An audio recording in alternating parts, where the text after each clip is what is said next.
আমরা সকলে একত্রিত হয়েছি।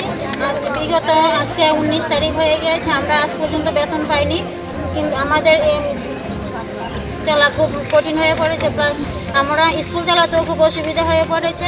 আমরা যদি অতি সত্বর আমরা বেতন না পাই, তাহলে আমরা অফিসে আমরা একত্রিত হয়েছি, অনেক দিদিমণি একত্রিত হয়েছে, প্রায় 500-র মতো দিদিমণি। আমরা অফিসে তালা দিয়েছি। যতক্ষণ আমরা এই বেতন না পাবো, আমরা অফিসে আমরা তালা খুলবো না। প্লাস আমরা দীর্ঘক্ষণ পর্যন্ত আমরা এখানে বসে থাকবো। কয় মাসের বেতন? আমরা বর্তমানে এই মাসে 1 মাসের বেতনই আমরা আজ পর্যন্ত পাইনি। মানে গত মাসের বেতনটা? বর্তমানে আমরা গত মাসের বেতনটা আমরা এই মাসে পাইনি। আর প্রতি মাসে যাতে আমরা এই বেতনটা পেয়ে যাই, এই অথরিটির কাছে আমরা এই প্রার্থনা। ডুম্বরনগর ICDS প্রজেক্টের একজন সুপারভাইজার। এখন আমাদের এখানে CDPO না থাকাতে আমি ইনচার্জ CDPO হিসাবে কাজ করছি। দুঃখের ব্যাপার, আজকে 19 তারিখ, মে মাসের 19 তারিখ 2023, এখনও আমরা